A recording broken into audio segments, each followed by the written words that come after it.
সরস্বতী পূজা থেকে কপাল ঘুরবে ৩ রাশির দারুণ সময় শুরু। মা সরস্বতী হলেন বিদ্যার দেবী। এই পুজোর জন্য অপেক্ষা করে থাকেন শিক্ষার্থীরা। শিক্ষার্থীদের কাছে সরস্বতী পুজো কিন্তু খুব স্পেশাল।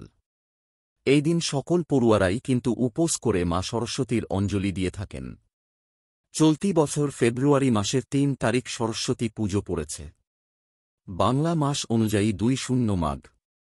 ফেব্রুয়ারি মাসের ২ তারিখ দুপুর ১:২:২৯ থেকে শুভ সময় শুরু হচ্ছে, মানে পঞ্চমী তিথি শুরু হচ্ছে, যা চলবে ফেব্রুয়ারি মাসের ৩ তারিখ সকাল ৯:৫৯ পর্যন্ত পঞ্চমী তিথি থাকছে।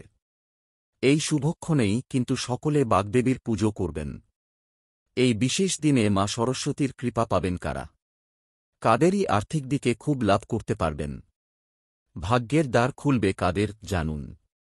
মেষ রাশির জাতক জাতিকাদের সরস্বতী পুজো থেকে অত্যন্ত শুভ সময় শুরু হবে। এ সময় আপনারা কোনো কাজে পিছিয়ে পড়বেন না। ভাগ্যের দ্বার খুলবে আপনার। পরিবারের সকলের সঙ্গে শুভ সম্পর্ক বজায় রেখে চলতে পারবেন।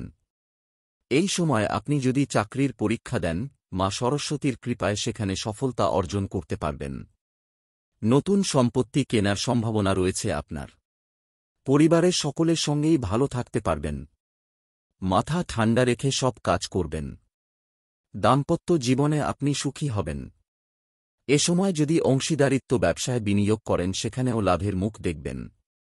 কর্কট রাশির জাতক জাতিকদের পরিবেশ এ সময় অনুকূলে থাকবে। এ সময় আপনি দূরে কোথাও ঘুরতে যেতে পারেন, সেখান থেকে অর্থপ্রাপ্তি হবে। তাছাড়া আপনি যদি লটারি কাটেন, সেখানেও সফলতা আসবে। যারা বেসরকারি চাকরি করছেন তাদের অর্থপ্রাপ্তি নিশ্চিত। যেসব পড়ুয়ারা চাকরির চেষ্টা করছেন, তারা মা সরস্বতীর কৃপায় চাকরি পেয়ে যাবেন। এই সময় আপনার সন্তানের বিদেশ যাওয়ার সম্ভাবনা রয়েছে, তাই এ সময় তার জন্য অযথা চিন্তা করবেন না।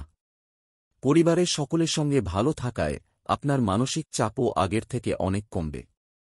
মীন রাশির জাতক জাতিকারা এই সময়ে মা সরস্বতীর বিশেষ কৃপা পাবেন। তাই এই বিশেষ দিন থেকে আপনার আর্থিক দিকে লাভ হবে। আয়ের নতুন উৎস খুঁজে পাবেন। এই সময় বিবাহিত জীবনেও আপনি সুখী থাকবেন। সন্তানের সুখবরে আপনার মনে খুশি থাকবে। এ সময় কোনো কাজে আপনি পিছিয়ে যাবেন না। দাম্পত্য অর্জন করতে পারবেন না। পরিবারের সকলের সঙ্গে শুভ সম্পর্ক বজায় থাকবে। কোনো কাজে পিছিয়ে যাবেন। মাথা ঠান্ডা রেখে সব কাজ করুন। দূরে কোথাও ঘুরতে গেলে সাবধানে যাবেন। সরস্বতী পূজা থেকে কপাল ঘুরবে ৩ রাশির দারুণ সময় শুরু।